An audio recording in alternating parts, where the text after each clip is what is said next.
I just like to say, if you ever do watch Troll 2, to be specific, if you eat the food, you're dead. Well, you turn into something. I'll just leave it at that. Yes, you turn into a human meat plant hybrid. You know, with Hollywood being as progressive it does not give vegetarians a very good reputation. But if you think about it, and if we were vegetarians, we would have loved this show. Right. Yeah, that's true. Think about how woke that is. The snubbed at the Oscars again. Again, another movie. Again. There's so many things they overlooked and there's so many moments of greatness. This movie should get an Oscar for its ability to pull off awkwardness at a level I've never seen before. The acting alone in this show, I mean, especially the little kid, was just, it blew me away. Well, the funny thing about the little kid is that the little kid's the only, there's two characters in the movie that do the most overacting. The little kid and then the witch, and the adult witch.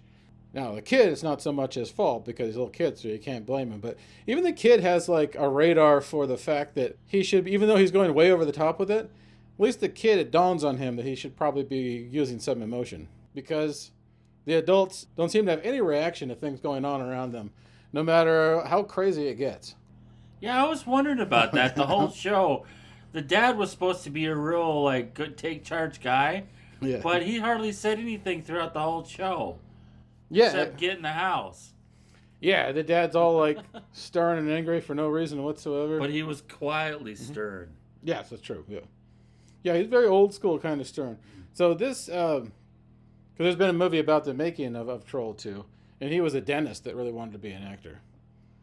So this kid, so the movie starts out with this grandpa telling the story, this kid, to his grandkid about the goblins and everything. So the kid and his family, they go to the city of Nilbog, and then no one realizes that it's goblin spelled backwards until towards the very end of the movie. Man, I didn't either until they pointed it out. Well, to be fair, when I saw it before, I didn't realize it until they started either. I was like, holy shit, mind blown. And now I feel like a total moron for not realizing it, but apparently nobody in the movie can either. Like, I was thinking, God, dude, that's a weird name for a town. What they needed to have in their family was someone dyslexic, and then they would have gotten it right away. So anyways, the townspeople want to murder the family, and they want to turn them into human-plant hybrids. And they want to feed them only... Well, it's weird, because they don't want them to eat kind of like any human meat or anything, or they don't want them to eat any kind of meat, anything that will like taint them, anything with chemicals or preservatives in it. But then they try and feed them all this like sugary stuff. This is what confused me a lot about this movie, is that the townspeople are all regular-sized, and they're trying to make it like blend in there. So they want like all the tourists to come in, they want to lure them into feeding them and then eating them after they're all slain. But then there's also like these dwarf goblins in the movie. So if you kill like a regular-sized townsperson who's a dwarf goblin pretending to be a regular person, when he dies, he turns into a dwarf goblin. And it turns to like stone, basically. But, I mean, is there a real state like dwarf goblin or human? Are the dwarf goblins like a different class than the humans? You know what I'm talking about? No, man, I'm totally lost. I didn't even pick up any of that during the show. Well, I'm just saying, there's dwarf goblins and there's humans, but they're both goblins. So I'm wondering why can't we just get all dwarf goblins? Yeah, I think we should. So they didn't do a very good job of world building.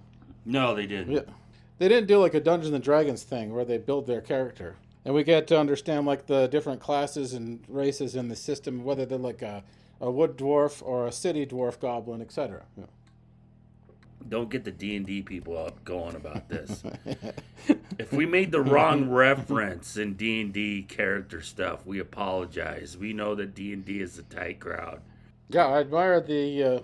Well, I tried to play D&D once or twice, and it was kind of like when trying to play Magic. I just didn't have enough patience for it. This kid I worked with, and he's like, "You got to play Magic." I was like, "I don't like that card game stuff." He goes, "No, I'll teach you how to play it." He was trying to teach me how to play it, and I was like, "I can't." Tried for like 3 hours. I'm like, I still didn't get it. Remember how dangerous D&D was in the 80s because all the parents thought you were into Satanism if you played it? Oh, yeah. One of my friends, actually, her mom burnt all of his books. He got a D in math. So there you go. Be careful with your D&D addiction, I guess. Yeah, there was a Tom Hanks movie, like one of his first movies called Maces and Monsters. It was, I think, loosely based off this true story about a D&D nerd that like goes off the rails and he gets too immersed in it because they're doing like this real life recreation of a Dungeons and Dragons scenario and they have a quest to go on and everything, and he just loses touch with reality and tries to slay all the people that he came there with. You ever seen that classic? Man, now I'm a little afraid of D&D all of a sudden. Yeah. Don't be afraid. It's for everyone. No. If you didn't make it through the 80s, you probably didn't play D&D. It just seemed like to me, it was just too much work. Because I know you could probably get into it and get immersed in it, but when I was in college, one of the people that I used to work at this, like the food service place with in college, was all about like Dungeons and Dragons. He's like, well, let's try Rift. Let's try playing this game of Rift. And Rift was like a sci-fi version of Dungeons and Dragons where you go through different like portals to different areas and stuff. But it was more sci-fi based. But it was still kind of like RPG where you set up your own characters and everything. And for the entire weekend we were there. Like all of us had the weekend off. We would just go there. And it was like 3 days. I was in a chair and we were having beers and stuff, so it was okay. But we're building the character over like 3 days and still weren't done yet. So we still didn't really do anything or like get to even play. It was just all this lead-up plot that felt like it was way too much research, and we were in class and it started boring me.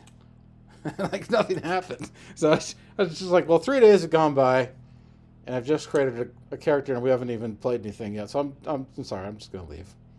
So, yeah, character building usually took us more time than actually playing the game. Yeah. So I understand the obsession with it, but I'm just too lazy. I'd rather play something like The Witcher or something where I can see, where you get everything the Dungeon Master is telling you, but it's showing you on the screen as you're playing it. Now, what movie were we talking about, Kelly? Oh, man. Yeah, Troll 2. Troll 2, yeah. We just nerded out on D&D. I don't know, man. Oh, what's funny is at the beginning of the movie, when the grandpa's telling his kid the story, and he's telling him he tells him the story like way back in ancient times of yore. When these I was watching The Princess Bride. Yeah, well, they were trying to be. Well, maybe the Princess Bride ripped them off. We don't know. I think the Princess Bride ripped them off. Yeah. But like the dwarves are like dancing around in the very beginning of this movie when the grandpa's telling the story, and it's about like this goblin lady that's pretending to be a hot chick to make this guy eat this weird like green shit that looks like the vomit they ate in the movie Bad Taste. So that's how it starts out. So it's slightly different than the story that Grandpa was telling the kid in Princess Well, Bride. I was going to say, if this show were real, I would have been dead already. Because if somebody offered... I'm on a seafood diet. Yeah, seafood, I eat it. So be careful around trolls. Yeah. Well, running from dwarf trolls would be a good exercise. Right. Yeah, exactly.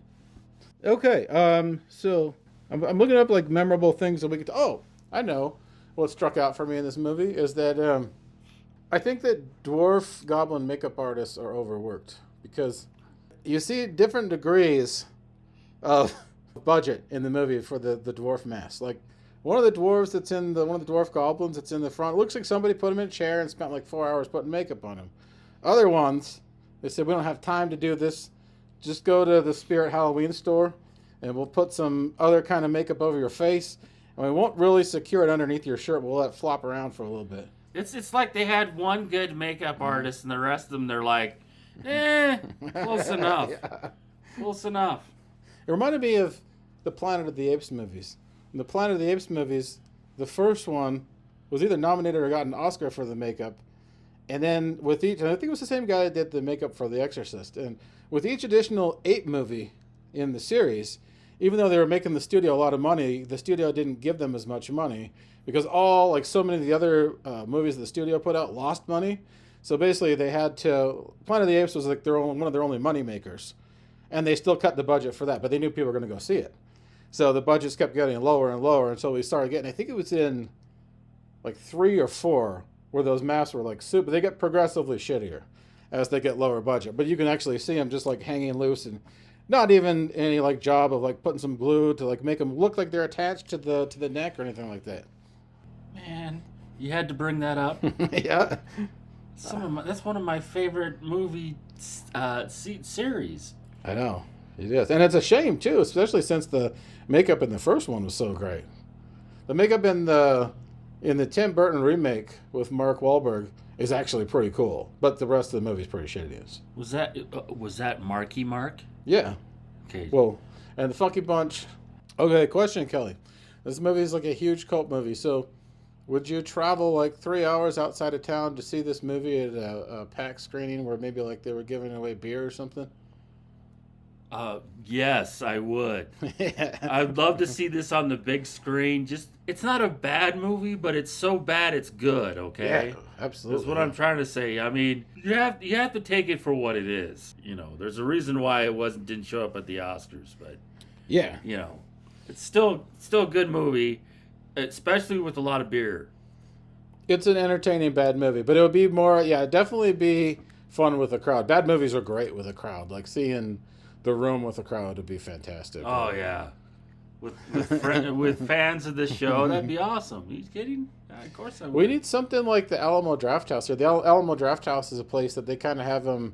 There's some in like California and then Texas, maybe a couple other spots, but there are these places where you go in and you can order beers when you're there, and they do like theatrical kind of shit, and they bring people that were involved in the movie out, and they have really like packed cult screenings where they do things like that, or like these special 2 movies.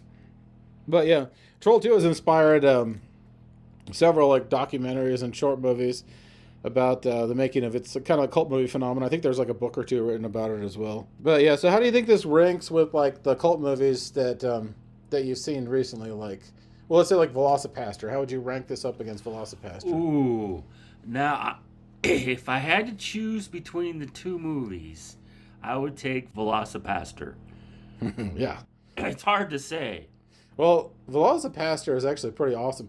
This movie you watch and you're kind of like, some spots are like drag a bit, but it's fun because of the overacting. Velocipaster, and it's just because of the shit that's so out there and how freaking awkward it is, but Velocipaster is a more purposefully bad movie. I think this one they were trying to make a regular movie and just it didn't work out, or the unintentional comedy was the result of that. Unintentional comedy. Yeah. And then there's some really weird, bizarre stuff too, where the witch, well, she appears as like a regular woman in front of a college kid or whatnot, and so she graces him, but she like puts popcorn in her mouth that she takes out of somewhere. I don't know, like it's like Captain Caveman. He stores things in his body. We don't know where she took this out of, where she was like putting this corn in the cob, but she had the ability to put it into his mouth and then like make more popcorn that would fill up this entire like RV they're in from one corn of cob. I don't know if it's more impressive that she filled up that entire RV with popcorn or that she was able to make popcorn with just her teeth. I think it's both. Yeah. Because when I make popcorn, I usually make too much. Yeah, but she can do it without the microwave. That's a skill. Serious skill. Okay, well, let's go ahead and jump into lessons learned by the indie cult classic Troll 2. Learning how to read backwards can save your life. Don't piss on hospitality. Check.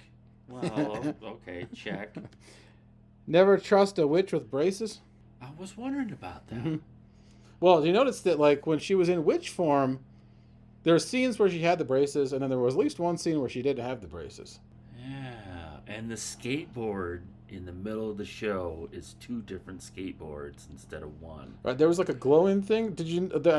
Was there one that like didn't have a glowing thing on the front of it? In the initial scene, the skateboard was smaller. Okay, yeah. And when you see him in the barn wherever he was, the skateboard is actually a longboard. Yeah. Well, I'm surprised they had the budget for like more than one skateboard. Yeah, I'm telling you, man, that's weird. Yeah, that's what you were saying, because you were saying like when that scene pulled up, I think that's like they were using multiple skateboards. And I was like, well, it makes sense that nothing would match, but it also doesn't make sense they would spend money. Rednecks give dangerous directions. You know about the goblin braces though. How could you have that much supernatural power? How could you have the supernatural power to make fire with your popcorn happen with your teeth, but not be able to make it so you don't have to have braces? I don't get that. Man, I'm sorry. I'm still stuck on redneck directions. I used to live out in the country, and directions there are just way different from... Sorry, I was just laughing about. You turn right by the Stevenson house, and you go down the road a ways, and you're there. Well, the directions I always used to laugh at were like the hay bales. The people would go before Bozeman turned into this super, like Montana's version of Park City. Before that happened, it was very country, and the directions you would get were, yeah, you just take a right at the third hay bale, and then you go down one telephone pole, 3 miles down, take a right at another hay bale, and then you'll see their house on the left. Yeah. Yeah, and now that town is like a martini bar in one of the places where whenever they had a college rivalry game, people get thrown out of windows. Oh, which rivalry game would that be, Brad? Oh, that would be the Cat Grizz. Cat Grizz? Yeah, you got that right. But you go in there now and you're like, what happened to this place? There is no like sleaziness about it. You can tell there's like, it got rid of all the stories that used to be there for years and years and years. All the epic tales of things that happened during extreme moments of drunkenness, legendary moments of drunkenness. You had me at sleazy. Yeah. And it's all gone now. It's all gone because it's all a hipster boutique martini bar. Yeah, it's depressing. Anyways. So, moving on. Goblin witches love decorating with fog. You notice that? Every movie, Goblin witches, and there's fog in the background. Chainsaws sawing plants turn people on. There's a fetish for everything, Kelly. Yeah, look that up on TikTok. Yeah. Goblin dwarves can jump through the back of mirrors like Candyman. Humans are far less trustworthy than ghosts. Grandpas can be fire starters too. Witches can turn corn on the cob into popcorn with their teeth. Ghosts never reveal their real visiting hours. You notice this? They just decide to show up at random moments. Take the end of Return of the Jedi, for example. They show up as Force ghosts at the very end after they've had their main battle with the Empire. And you would think, like, if you have, like, supernatural powers to show up as a ghost in moments and help me, why do you just show up at the end after we do everything? He could have distracted Darth Vader. Mm-hmm. You know what I'm saying? He could have just showed up and said, hey, man, I'm sorry about all the lava burns. Yeah, that's the least he could say. Yeah. I think ghosts in movies, they could probably just solve everything or defeat the villains in the movie like right away. But I think they're just lazy. They don't want to do anything. They're officially retired, so they want to tell everybody around them, all the living people, to go do everything for them. Like, we'll just give you some random advice, pop in, maybe save you one time, but for the rest of the time, we're just going to be annoying and keep talking to you and not really be able to do anything for you. Right? Right. Okay, next. Gut pillows help cushion the impact of goblin dwarf stair dives. If you notice this, there's scenes in the movies where these dwarf goblins get thrown down the stairs and there's obvious pillow guts on the front. They probably were dealing with a cranky goblin dwarf and they only wanted to do one take. Right. Dwarf trolls are whipped, as in, like, sprung on the cat, because they are toadies to the queen. They really have... Oh, I was going to say something you really can't say. Mm-hmm. Okay, I'm with you now. But they're toadies to the queen. Like, they have no, like, real quality of life. They just run around with these burlap sacks and these very inefficient spears, and they just run around in the forest trying to eat green shit every now and then. And then they just toad themselves to the queen. Whatever she does, she just snaps her fingers, and the dwarf goblins at her beck and call. So those dwarves are whipped. Goblins have a green fetish. And then last but not least, bologna sandwiches are a lifesaver. All those things, all those warnings they've given us about bologna sandwiches and how terrible they are for you, how terrible they are for your body, will lead you to an early grave. If you're up against a goblin from Nilbog, you eat a bologna sandwich, it'll taint everything about you that they want to eat. So it'll literally save your life. Just in case vegetarians come after you, eat a bologna sandwich is really what Brad's trying to say. Yeah. These are militant vegetarians, though. We love you, vegetarians. We're just teasing, by the way. Yeah. Okay, so any lessons that you learned from this movie, or any final thoughts you have on Troll 2? I thought the food looked a little redundant. Like, here, have this green-colored food to entice you to turn into a... Well, you'll see. You know, it's like they didn't even have real-looking food, which was confusing. Yeah, that was weird. Oh, that's a very good point. Like, the the food that they're trying to feed people to get them to taste the way they want is like, and they don't go to much effort to make it look appetizing. Aside from some of their things, like the cookies, some of those looked okay. Or the cake, that looked okay. Because there's just a cake like with, a little bit of like mostly vanilla and then some green frosting on the top of that where they do the decoration. But if you happen to use marijuana, you might think those food choices are pretty awesome. Well, if you happen to be on marijuana, anything may taste good. Very true. And no matter like what size the portion is, if it's in front of you, it's pretty much going to be gone. That's why I never understood stoners like Shaggy or like skinny stoners. How does he stay so skinny with all those Scooby snacks? Well, he's like Jughead from Jughead and Archie. Jughead could eat like a mountain of hamburgers and shit and not gain any kind of weight whatsoever. It must have been like some magic in that like hipster hat that he was wearing, that crown. Our younger audience may not know who Well, Jughead is. well, there was a. Remember how we were talking last time about all the remakes? They're making a remake of the They Archie already comics? did. Yeah, they already did. They called it Riverdale, and it came out a couple of years ago, and it was on the CW. So it was all about like, the CW was all about like teen drama kind of crap. Right. And so it was like that, but they had like a. You're being serious. I'm being absolutely serious. Oh, okay. Yeah. Go continue. I'll show you a trailer for it. Okay. It's terrible, but it's basically like a Twin Peaks version of Archie, and then all the characters are like banging each other. And like in the very first episode, that like the teacher, Mrs. Grundy, remember Mrs. Grundy in the Archie comics, gray-haired older lady.